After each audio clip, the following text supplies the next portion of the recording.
Hi everyone. So I wanted to do a little teaching here with you guys. Um, I've had a lot of clients that I talk with and deal with, and they either might be in a twin flame journey, they might have a divine counterpart, or it's just somebody that's in their energy that they can't seem to let go of. Sometimes, with the twin flame, as everyone knows, you can't really cut a cord there.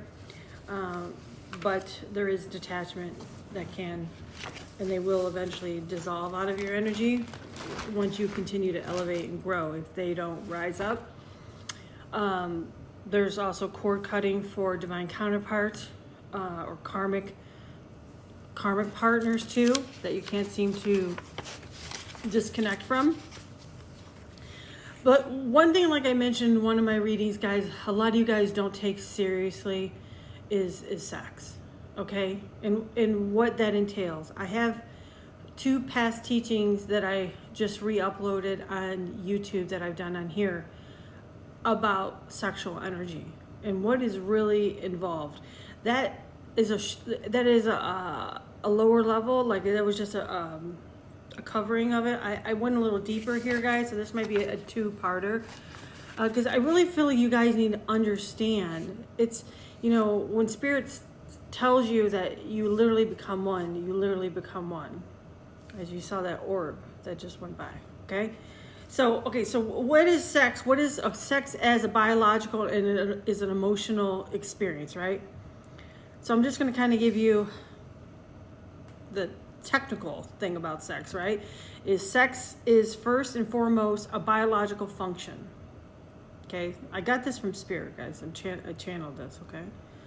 It involves hormones such as dopamine, which is pleasure, oxytocin, which is bonding, vasopressin, which is attachment, and serotonin, which is mood regulation.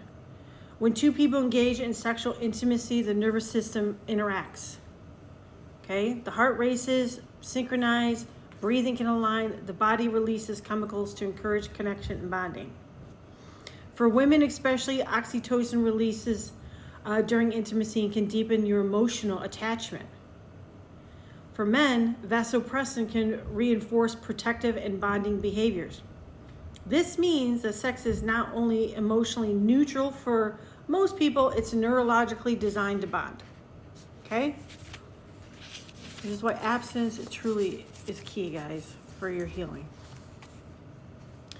Emotionally, sex can create feelings of closeness, vulnerability, safety, or if misaligned, confusion, emotional dysregulation, and the body does not always distinguish between casual, committed at the chemical level. Okay? So I asked Spirit to give me what is the energetic and spiritual exchange, which I've covered in my other 2 videos, so please go to my YouTube and look at those as well. I'm not going to go into the same stuff I did on that one in this, okay? From a spiritual perspective, sex is considered an exchange of energy. Many traditions describe it as a merging of a life force, which is often can be called prana, chi, or just sexual energy, okay? When 2 people come together intimately, they share more than physical touch. They share emotional states, unresolved wounds, intentions, nervous system patterns. If both individuals are grounded, emotionally healthy, and intentional, as I said, both individuals, right? The experience can feel expansive, healing, and energizing. If one or both carry trauma, attachment wounds, conflicting intentions, those patterns become activated and entangled. This is why some people feel empowered and radiant after intimacy, while others can feel drained, anxious, and confused. Okay? The difference is often less about morality, it's more about emotional alignment and energetic coherence, Spirit said. So in my other videos, I do talk about the imprint that can take place in spiritual attachments, right? So some spiritual traditions teach that sexual intimacy can is the key word, can, not always, right? Can create a demonic attachment. or negative spiritual cords. It is important to approach this topic carefully and grounded in discernment, okay? It doesn't mean every time you have sex with somebody you're going to get a demonic attachment, okay? This is so don't misunderstand what I'm saying. There is no scientific evidence that a literal demonic entity is attached to the person through consensual sexual intimacy. Although, being the giftings that I have and I can see attachments, it can very well happen. Okay, guys? Because I can see them attached to people's auric fields. Okay? So there's no scientific evidence. I just have the gifts to see it, though. However, people may experience intense distress, intrusive thoughts, fear, and trauma activation after sex, especially if this experience involved coercion, manipulation, secrecy, or misalignment. Okay, so if it was forced upon you, like rape or something like that, or if you're doing something like in secret, and anything in the dark, okay, basically, anything that's hidden, okay, that's where these entities like to thrive, okay, in those types of scenarios. In many cases, what is interpreted as a demonic attachment may instead be trauma bonding, nervous system dysregulation, unresolved attachment wounds, religious or cultural shame conditioning, anxiety or obsessive rumination. Fear-based interpretations can increase distress.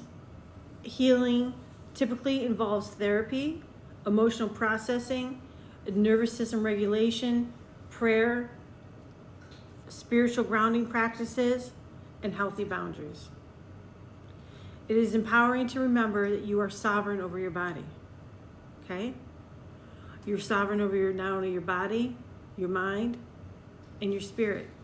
No consensual act automatically gives something supernatural control over you. Just know that, okay? Okay. Attachment and long-term effects. Repeated sexual intimacy can strengthen attachment bonds. So if you're wondering why you're always going to keep being drawn to each other, even if it's not a good situation to do it, right? Even if it's done in secret, it's unhealthy, stuff like that. Like, why do I keep getting drawn back to this person? That's because you've strengthened an attachment bond by every time you have sex. Even when the individuals intellectually believe something is just casual, the body may form deeper attachment patterns. The long-term effects may include emotional bonding that is difficult to break, trauma bonding if intimacy is paired with inconsistency or rejection, heightened longing or limerence. I've talked about limerence before. Go back to my teachings, okay? Increased trust and partnership when aligned. Nervous system imprinting. Basically, it's associating safety or stress with that partner. If sex occurs within a stable, loving relationship, it often deepens trust, security, and mutual regulation. If it occurs with instability, it can amplify anxiety, jealousy, and emotional confusion. The body remembers intimacy. The nervous system stores relational experiences, especially when vulnerability is high. Okay? Let's go to a part 2 and we'll talk about practical guidance. Okay? See me in part 2.